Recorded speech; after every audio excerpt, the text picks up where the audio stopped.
Bersikulo ng araw na ibabahagi ko sa inyo ay manggagaling sa mga awit, pahina 51, bersikulo 10.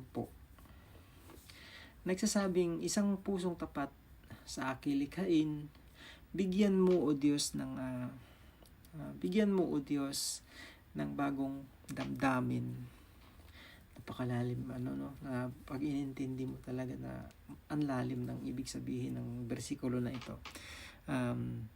Makikita mo na yung pagmamahal ng Diyos. Basta buong puso kang nagsisi sa mga kasalanan mo at lumapit ka sa Kanya, hiningi mo ng kapatawaran, talagang nandyan pa rin ang Panginoon para patawarin ka. Basta sincere ka at handa ka magbago at hilingin mo sa Panginoon na baguhin ka. Talagang ibibigay ni Lord sa iyo yun. Gusto mo, basta tapat ka. Gusto mo bang malinis na puso? Gumawa si Haring David ng ilang mahuhusay na desisyon, ngunit gumawa rin siya ng ilang kakilakilabot na desisyon. Sabi ganda ng gumawa daw si David ng magagandang bagay, pero may ginawa din siyang kabulaskugan baga sa buhay niya. Sa bilang tao, hindi natin maiwasan talaga. Nandiyan talaga yung tukso. So, nagkaroon siya ng relasyon sa isang babae na nagngangalang Bathsheba. Kung inyong marapatin na basahin, malalaman nyo doon kung sino si Bathsheba. Halimbawa, at sinubukang itago ang lihim sa pamamagitan ng pagpaplano ng pagpaslang sa kanyang asawa. Biro mo inisip na plinano ni David na patayin ang asawa niya para matago ang kanyang kalukuhan. Ano kaya ibig sabihin? Para sa isang taong tinuturing na isang taong mula sa puso ng Diyos, talagang nagkasala si David. Talagang nagkasala daw si David sa story na to. Talagang totoong nagkasala siya. So, sinasabi sa ikalawang Samuel pahina 12, versikulo 13, makikita natin si David na inaamin ang kanyang kasalanan sa Panginoon at sa mga talagang inamin ni David ang kanyang kasalanan sa Panginoon at sa mga awit 51, makikita natin ang kanyang panalangin upang gawin siyang bago. Talagang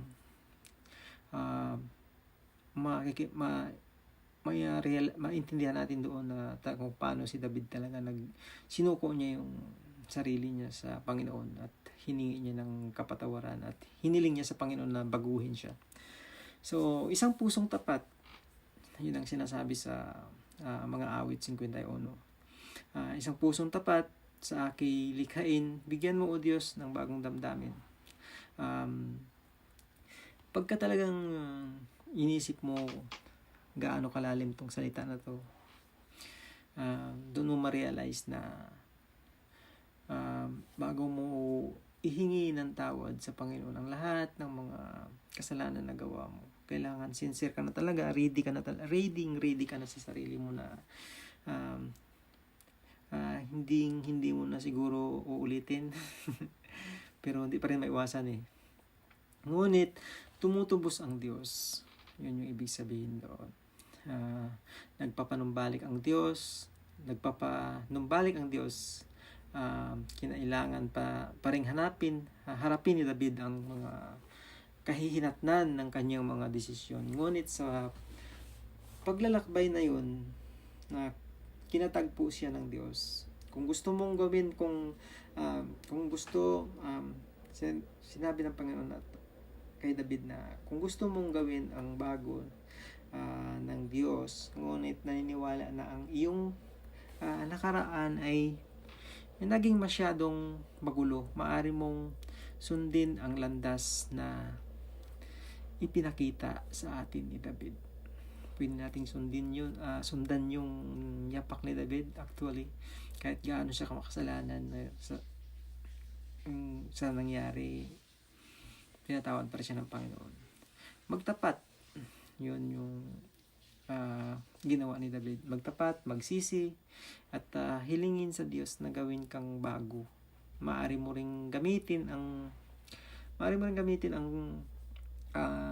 eksaktong mga salita, yung eksaktong mga salita na ni David habang nananalangin. Tama, mga kapatid ko sa pananampalataya. Pwede nating gawing halimbawa ang storya ni David na kung paano siya pinatawad ng Panginoon. Magsisi ka lang talaga, magtapat ka, aminin mo lahat sa Panginoon, at nakahanda kang baguhin ang iyong sarili. Isang pusong tapat sa kilikhain na talagang pag inintindi mo talaga yung word na to, talagang napakalalim na ang daming ibig sabihin. So, bigyan mo, O Diyos, ng bagong damdamin. So, yun ang hiniling ni David sa Panginoon, na granted naman talaga as long na basta alam mo sa sarili mo na totoo ka na nanghihingi ng tawad sa Panginoon, at iwasan mo nang maulit pang muli ang kasalanan, ang kaparehong kasalanan. Kapag hinanap natin ang Diyos, na mapagtanto natin na hinahanap na niya tayo noon pa man. Ang sarap pakinggan, mga kapatid ko sa pananampalataya. Biro mo yun, gaano ka man ka bad talaga, basta ready kang magsisi sa lahat, nandyan yung Panginoon. Nakahanda lang talaga siyang lumapit ka, at talagang open wide talaga yung pagyakap sa'yo para makabalik ka sa piling niya.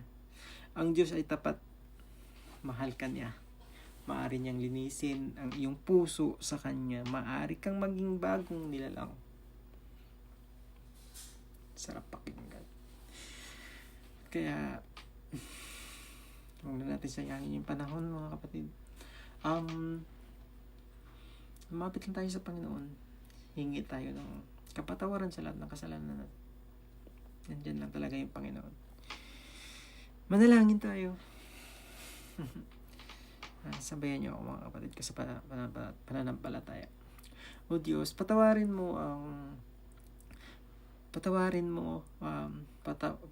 niyo ako kapag ako ay nagkakasala, at patawarin niyo ako, Panginoon, kapag ako ay nagkakasala, sapagkat ako ay isang tao lang.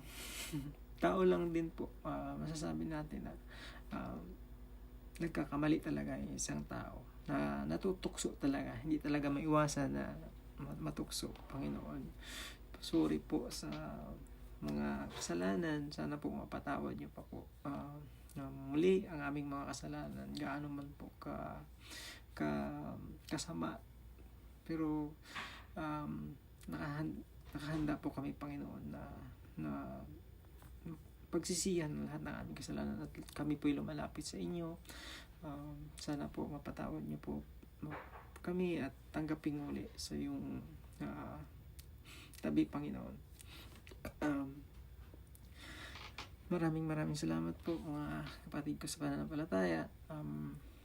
Tuloy lang natin ng mabubuting gawa. Try natin kahit sa mga napakaliit na bagay, kung na-spread natin yung mabubuting gawa, matutuwa na yung Panginoon sa atin. Ihingi natin ng tawad ang ating mga kasalanan. Kailangan sincere tayo sa lahat ng ating mga sinasabi sa Kanya para patawarin tayo ng Panginoon. Amen. Maraming salamat, mga kapatid.